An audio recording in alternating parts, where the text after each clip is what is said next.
Hello दोस्तों, इस video में समझेंगे। देखिए, ये पीटी के साथ मेंस में क्वेश्चन पूछा जाता है। देखिएगा, आइए समझते हैं। देखिए, क्वेश्चन है कि शीत ऋतु में मौसम की क्रिया विधि बताएं किसके अनुसार? उत्तर पूर्वी मानसून के अनुसार।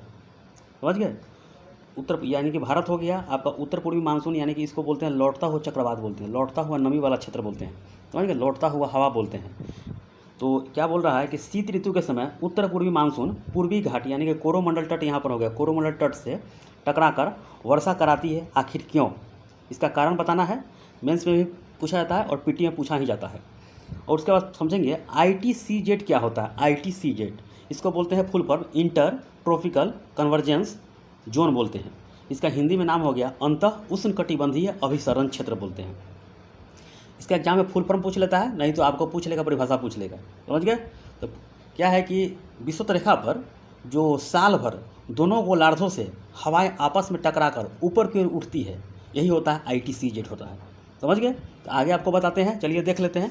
व्यापारिक इसमें पवन का यूज होगा, आपको आगे बताते हैं, चलिए देख लेते हैं। और ये क्लास नंबर 23 है, ये सभी एग्जाम में क्वेश्चन पूछा जाता है। ठीक है, चलिए आगे देखते हैं। देखिए, काफ़ी VVI टॉपिक है। देखिए, शीत ऋतु में मौसम की क्रिया विधि बताएं उत्तर पूर्वी मानसून के अनुसार। ठीक है, इससे पहले देख लिए थे हम लोग पश्चिमी विक्षोभ, और अब देख लेते हैं उत्तर पूर्वी मानसून से ही वर्षा होती है और पश्चिमी विक्षोभ से ही वर्षा होती है। उत्तर पूर्वी मानसून से पूरे भारत में वर्षा नहीं होती, सिर्फ और सिर्फ कहाँ होती है? तो आपका होती है तमिलनाडु के तट पर वर्षा होती है, आंध्र प्रदेश में चक्रवात आती है, उड़ीसा में वर्षा होती है। समझ गए? और पश्चिमी विक्षोभ से हम लोग देखे थे कि आपको पंजाब की तरफ ये सब वर्षा होती है, उत्तरी दक्षिणी बिहार तक ये खास करके बिहार वर्षा होती है। चलिए आगे देखते हैं, ये टॉपिक देख लेते हैं पहले। देखिए, जाड़े के समय भारत में केवल पश्चिमी विक्षोभ से ही वर्षा नहीं होती है, इससे पहले हम लोग टॉपिक देख चुके हैं। जबकि उत्तर पूर्वी मानसून से भी वर्षा होती है। जहां पश्चिमी विक्षोभ से उत्तर भारत की पहाड़ी मैदानी राज्यों में वर्षा होती है, वहीं उत्तर पूर्वी मानसून से भारत के पूर्वी घाट के कोरोमंडल तट से टकराकर वर्षा होती है। समझ गए? इसका बात कर रहा है कोरोमंडल तट। सूर्य की लंबवत किरणें विषुवत रेखा पर वर्ष भर पड़ती है। इसके चलते विषुवत रेखा पर तापमान हद से ज़्यादा बढ़ जाता है। समझ गए? कह रहा है कि सूर्य की लंबवत किरणें विषुवत रेखा पर, यानी कि आपका ये पृथ्वी हो गया।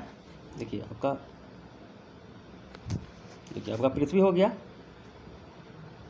समझ गए? बीच में क्या हो गया? ये आपका हो गया विषुवत रेखा हो गया। यहाँ पे मानिए सूर्य है, सूर्य के कर्क रेखा से लेकर मकर रेखा के बीच में बड़ी तेज रोशनी धूप होती है, बहुत ज़्यादा टेम्परेचर होता है, वर्ष भर वर्षा यहाँ पर होता है। समझ गए? तो यहाँ 0 डिग्री लाइन के पास बहुत ज़्यादा इस लाइन के पास जितने भी देश हैं, बड़े देखिएगा, केन्या हो चाहे इतना अफ्रीका का देश है, इतना काला काला लोग होगा, इतना टेम्परेचर बढ़ जाता है। समझ गए? अमेजन जो वन है दुनिया का फेफड़ा बोलते हैं, इसी लाइन पे है। समझ गए? तो मेन चीज़ फोकस करना है कि सूर्य की लंबवत किरणें विषुवत रेखा पर वर्ष भर पड़ती रहती है। इसके चलते विषुवत रेखा पर हद से ज़्यादा तापमान बढ़ जाता है, हद से ज़्यादा तापमान बढ़ जाता है। उस जगह की पृथ्वी काफ़ी धधकने लगती है, यानी कि आग की तरह धधकने लगती है। समझ गए? जिससे वहाँ की हवाएं गर्म होकर ऊपर उठने लगती है। वहाँ की हवाएं जो गर्म होकर ऊपर उठने लगती है, इसीलिए विषुवत रेखा पर वर्ष भर निम्न दाब यानी कि लो प्रेशर क्षेत्र पाया जाता है। लो प्रेशर क्षेत्र एंड हाई टेम्परेचर पाया जाता है। तो लो प्रेशर क्षेत्र पाया जाता है विषुवत रेखीय निम्न दाब के क्षेत्र को भरने के लिए, यानी कि लो प्रेशर हो जाएगा। यहाँ का हवा जो ठंडा, यानी कि जो ठंडा हवा यानी कि गर्म जो हवा है, ये हवा उठकर भाग जाएगा, वाष्पीकृत हो जाएगा। जिस तरह आप घर में पानी उबालते हैं तो आपका पानी गैस जितना ताव रहेगा, पानी उबल यानी कि ऊपर की तरफ वाष्प की तरफ ऊपर उठते चला जाएगा, उठते यानी कि ऊपर वेपोराइजेशन हो जाएगा। उसी प्रकार विषुवत रेखीय निम्न दाब के क्षेत्र को भरने के लिए 35 डिग्री उत्तरी, यानी कि देखिए ये आपका पृथ्वी हो गया, ये आपका 0 डिग्री लाइन हो गया, ऊपर 23 से ऊपर हल्का 35 ऊपर चला जाता है, 35, और नीचे 23 से हल्का 35 आता है। तो 35 डिग्री उत्तरी और 35 डिग्री दक्षिणी अक्षांशों से हवाएं चल पड़ती है। समझ गए? 35 डिग्री उत्तरी और 35 डिग्री दक्षिणी अक्षांशों से हवाएं चल पड़ती है। इन हवाओं को हम व्यापारिक पवनें या व्यापारिक कोने कहते हैं। समझ गए? जैसे मैं आप एक बार और समझ लीजिए, जब 0 डिग्री लाइन के पास सूर्य की जो किरणें हैं वहाँ बड़ी तेज चमकने लगती है और वहाँ की पृथ्वी जो धधकने लगती है, जिससे वहाँ की हवाएं गर्म होकर ऊपर उठने लगती है। इसीलिए विषुवत क्षेत्र पर यानी कि विषुवत रेखा के पास वर्ष भर निम्न दाब यानी कि लो प्रेशर क्षेत्र पाया जाता है। तो विषुवत रेखा निम्न दाब क्षेत्र को भरने के लिए उत्तर से 35 डिग्री जो अक्षांश है वहाँ से और दक्षिण से 35 डिग्री अक्षांशों से हवाएं चल पड़ती है। इन हवाओं को हम व्यापारिक कोने या व्यापारिक पवनें कहते हैं। जब व्यापारिक जो पवनें जो है, समझ गए, 35 डिग्री अक्षांश से विषुवत रेखा की ओर प्रवाहित होती है तो ये पवनें सीधे विषुवत रेखा की ओर प्रवाहित न होकर पश्चिम दिशा की ओर प्रवाहित होती है। समझ गए क्या कह रहा है? जब व्यापारिक जो 35 डिग्री अक्षांश से व्यापारिक जो कोने हैं, किरणें हैं, हवा है, 35 डिग्री अक्षांश से विषुवत रेखा की ओर प्रवाहित होती है तो ये पवनें सीधे विषुवत रेखा की ओर प्रवाहित न होकर पश्चिम दिशा की ओर प्रवाहित होती है। पश्चिम दिशा की ओर प्रवाहित होती है, समझ गए, पश्चिम दिशा की ओर प्रवाहित होती है। ऐसा इसीलिए होता है कि फेरल के नियम के अनुसार हवाएं जो है उत्तरी गोलार्ध में अपनी दाईं ओर मुड़ जाती है। हवाएं जो है उत्तरी गोलार्ध में, अब देखिए आपका बीच बीच कट लिया, ये हवाएं जो उत्तरी गोलार्ध में है अपने दाएं ओर मुड़ जाती है। समझ गए, अपने दाईं ओर मुड़ जाती है, जबकि दक्षिणी गोलार्ध में अपने बाईं तरफ मुड़ जाती है। समझ गए? एक बार और समझ लीजिए, समझिए, देखिए, जब व्यापारिक जो किरणें हैं 35 डिग्री अक्षांशों से विषुवत रेखा की ओर, जो व्यापारिक पवन है 35 डिग्री अक्षांश से विषुवत रेखा की ओर प्रवाहित होती है, यह पवनें सीधे विषुवत रेखा की ओर प्रवाहित न होकर पश्चिम की दिशा की ओर मुड़ जाती है, पश्चिम दिशा की ओर मुड़ जाती है। समझ गए? चलिए आगे देखते हैं। इसीलिए ऐसा होता है कि फेरल के नियम के अनुसार हवाएं उत्तरी गोलार्ध में अपनी दाईं ओर, उत्तरी गोलार्ध में अपनी दाईं ओर मुड़ जाती है, जबकि दक्षिणी गोलार्ध में अपनी बाईं ओर मुड़ जाती है। ये काफ़ी फैक्ट पूछता है एग्जाम में। उत्तरी गोलार्ध में अपनी दाईं ओर मुड़ जाती है, जबकि दक्षिणी गोलार्ध में अपनी बाईं ओर मुड़ जाती है। समझ गए? चलिए आगे देखते हैं। इसके परिणाम स्वरूप यह होता है कि दोनों गोलार्धों में व्यापारिक पवनें पश्चिम दिशा में मुड़ जाती है, यानी कि पश्चिम दिशा में मुड़ जाती है। यानी कि आपका जो पृथ्वी हो गया बीचे बीचे, तो आपका पश्चिम, ये एक उत्तर वाला हो गया, दक्षिण वाला हो गया, तो ये पश्चिम की ओर मुड़ जाती है। समझ गए? उत्तरी गोलार्ध में व्यापारिक पवनों की दिशा जो हो जाती है उत्तर पूर्व से दक्षिण पश्चिम हो जाती है, उत्तर पूर्व से हो जाती है दक्षिण पश्चिम हो जाती है, जबकि दक्षिणी गोलार्ध में व्यापारिक पवनों की दिशा हो जाती है दक्षिण पूर्व से उत्तर पश्चिम हो जाती है। समझ गए? एक बार और समझिए, आपको समझ में बार बार आ जाएगा, तब 2-3 बार रिवीजन कीजिएगा तब। देखिए, इसीलिए ऐसा होता है कि फेरल के नियम के अनुसार हवाएं उत्तरी गोलार्ध में अपनी दाईं ओर मुड़ जाती है, जबकि दक्षिणी गोलार्ध में अपनी बाईं ओर मुड़ जाती है। इसका परिणाम स्वरूप क्या होता है कि दोनों गोलार्ध में व्यापारिक कोने जो होती है, व्यापारिक कोने या व्यापारिक पवनें होती है, पश्चिम दिशा में रुख कर लेती है। इसके परिणाम स्वरूप उत्तरी गोलार्ध में व्यापारिक कोनों की दिशा उत्तर पूर्व से क्या हो जाती है, उत्तर पूर्व से आपका हो जाती है दक्षिण पश्चिम हो जाती है। समझ गए?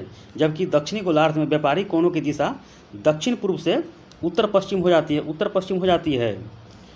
विषुवत रेखा पर वर्ष भर दोनों गोलार्धों यानी कि उत्तरी और दक्षिणी से हवाएं आपस में टकराकर ऊपर की ओर उठ जाती है। समझ गए क्या बोल रहा है? कि विषुवत रेखा पर वर्ष भर दोनों गोलार्ध है हवाएं, यानी कि दोनों गोलार्ध यानी उत्तरी और दक्षिणी का जो हवा है आपस में टकराकर ऊपर की ओर उठ जाती है। इससे क्या कहते हैं? अंतः उष्णकटिबंधीय अभिसरण क्षेत्र बोलते हैं, इंटर ट्रॉपिकल कन्वर्जेंस जोन या ITCZ बोलते हैं। अब समझ में आया? तो सूर्य की लंबवत किरणें कर्क रेखा एवं मकर रेखा के बीच विचरण करती है। सूर्य की जो लंबवत किरणें हैं कर्क रेखा और मकर रेखा के बीच में विचरण करती है, अर्थात सूर्य उत्तरायण और दक्षिणायन होता है। इसके कारण ITCZ विषुवत रेखा पर स्थिर नहीं होती। जैसे जैसे सूर्य उत्तरायण दक्षिणायन होगा उसी तरह ITCZ भी गमन करती रहती है, चलती रहती है, वहाँ की हवा ऊपर उठती रहती है। अब समझ में आया? जिधर जिधर सूर्य है उधर उधर भागेगा टेम्परेचर, उधर उधर नमी लेकर कूदेगा और वहाँ पर वर्षा होगा। अब समझ में आया? अगर सूर्य दूर है तो कर्क रेखा यानी कि सूर्य मकर रेखा पर है तो कर्क रेखा पर ठंडा होगा। अगर सूर्य कर्क रेखा पर है तो मकर रेखा पर यानी कि कर्क रेखा पर 21 जो जून को वहाँ पर बहुत ज़्यादा गर्मी होता है तो यह मकर रेखा पर बहुत ज़्यादा ठंडी होगा। ऐसे ही प्रक्रिया चलता रहता है। यह प्रकृति के द्वारा बनाया गया है, वैज्ञानिक ने इसे नियम दे दिया है। समझ गए? तो सूर्य की लंबवत किरणें कर्क रेखा एवं मकर रेखा के बीच विचरण करती है वर्ष भर, अर्थात सूर्य उत्तरायण एवं दक्षिणायन होता है। इसके कारण ITCZ भी विषुवत रेखा पर स्थिर नहीं होती है, यह भी उत्तर दक्षिण दिशा में विचरण करती है। समझ गए? ये भी उत्तर दिशा में खसकती रहती है, कभी उत्तर कभी दक्षिण दिशा में विचरण करती रहती है। ठंडी होता है, ठंडी के दिनों में जब सूर्य दक्षिणायन होता है, ठंडी के दिनों में यानी कि शीत के समय में सूर्य जब दक्षिणायन होता है तो ITCZ भी दक्षिण की तरफ चला जाता है। समझिए। सूर्य जब दक्षिण की तरफ यानी कि मकर रेखा के पास चली जाती है तो ITCZ भी दक्षिण की तरफ चली जाती है, जिससे पूरा भारत जब पूरी तरह उत्तर, देखिए जब पूरा भारत क्या होता है, उत्तर पूर्वी व्यापारिक पवनों के अधीन हो जाता है। उत्तर पूर्वी, समझ गए, उत्तर पूर्वी व्यापारिक पवनों के अधीन हो जाता है। उत्तर पूर्वी जो व्यापारिक पवनें हैं स्थल खंडों से होकर बहकर आती है। यानी कि देखिए आप समझ में आइए, ये आपका पृथ्वी हो गया, बीच में विषुवत रेखा हो गया, इधर आपका नीचे मकर रेखा हो गया, ऊपर हो गया कर्क रेखा हो गया, समझ गए। तो ये क्या बोलता है कि ये बोलता है कि ITCZ भी दक्षिण की तरफ रुख हो जाती है जब सूर्य दक्षिणायन होता है। जैसे जैसे सूर्य होगा दक्षिणायन वैसे वैसे ITCZ भी उसी की तरफ खसकते चली जाएगी। इससे क्या होता है कि ये जब आपका तो भारत यहाँ पे है, कर्क रेखा के पास है, ठीक है। चलिए, भारत कर्क रेखा के पास है तो वहाँ पे क्या होता है कि ठंडा का समय चला आता है और सूर्य मकर रेखा के पास है, यहाँ पे चमक रही है।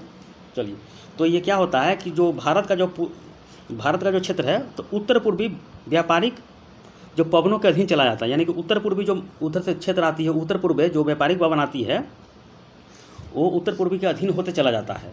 तो उत्तर पूर्वी व्यापारिक पवनें स्थल खंडों से बहकर आती है। तो भारत का मैप हो गया, स्थल खंडों से बहकर आती है, इसमें नमी की मात्रा होती ही नहीं क्योंकि यहाँ पर टेम्परेचर है ही नहीं। आप समझ में आया, यहाँ पे नमी की मात्रा होती ही नहीं है और टेम्परेचर यहाँ होती नहीं है। लेकिन देखिए क्या बोल रहा है कि उत्तर पूर्वी जो व्यापारिक पवनें हैं स्थल खंड, यानी कि जो भारत का स्थल खंड है यानी ज़मीन वाला क्षेत्र है, यहाँ पे नमी की मात्रा 9 के बराबर होती है, यानी कि 9 होती है। यही कारण है कि भारत के अधिकांश क्षेत्रों पर ठंडी के दिन में उत्तर पूर्वी व्यापारिक पवनों से जो होती है वर्षा नहीं होती है। लेकिन क्या है कि उत्तर पूर्वी व्यापारिक पवनों का वह भाग जो बंगाल की खाड़ी है, यह भारत हो गया आपका उत्तर पूर्वी जो है, देखिए अलग कलर लेते हैं, ये आपका भारत हो गया। जो बंगाल की खाड़ी यहाँ पर देख रहे हैं, तो ये इस क्षेत्र से उत्तर पूर्वी मानसून जो आती है, उत्तर पूर्वी जो आती है हवा आती है, व्यापारिक पवन है, यहाँ से तो नमी मिलेगा ही नहीं क्योंकि यहाँ पर यह स्थल खंड है और यहाँ पे महासागर है। तो इस थोड़ा आगे बढ़ जाती है यहाँ पे, तो यहाँ से जब हवा चलती है तो बंगाल की खाड़ी में नमी ले लेती है, यानी कि पानी उड़ा देती है, इतना तेज़ी से हवा चलती है, समझ गए। इस क्षेत्र में तो नहीं उड़ाती है, इस क्षेत्र में उड़ा जाती है, इसीलिए यहाँ पे वर्षा होता है, कोरोमंडल तट से टकरा जाती है। ये उत्तर पूर्वी जो मानसून है आता है, यहाँ टकरा कर बहुत ज़्यादा ज़बरदस्त वर्षा होता है, चक्रवात भी आता है। अब समझ में आया। तो क्या कर रहा है कि लेकिन उत्तर पूर्वी व्यापारिक पवनों का वह भाग जो बंगाल की खाड़ी के ऊपर प्रवाहित होता है, इस क्रम में ये हवाएं बंगाल की खाड़ी से पर्याप्त मात्रा में नमी चुरा लेती है, यानी कि नमी सोख लेती है। जब ये पवन तमिलनाडु में प्रवेश करती है तो पूर्वी घाट के कोरोमंडल तट से टकराकर बहुत ज़्यादा वर्षा कराती है। यही कारण है कि ठंडी के दिनों में उत्तर पूर्वी मानसून से तमिलनाडु के कोरोमंडल तट पर वर्षा होती है, समझ गए। इसीलिए इसे उत्तर पूर्वी मानसून बोलते हैं।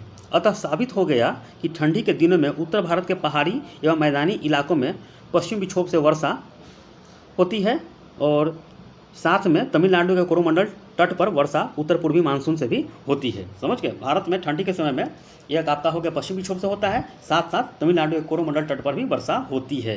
यही आपको फैक्ट समझना है, मेंस में ऐसा ही लिखा जाता है। इतना समझ लीजिएगा तब मैप बना के खुद से लिख लीजिएगा, समझ गए। उत्तर पूर्वी मानसून है।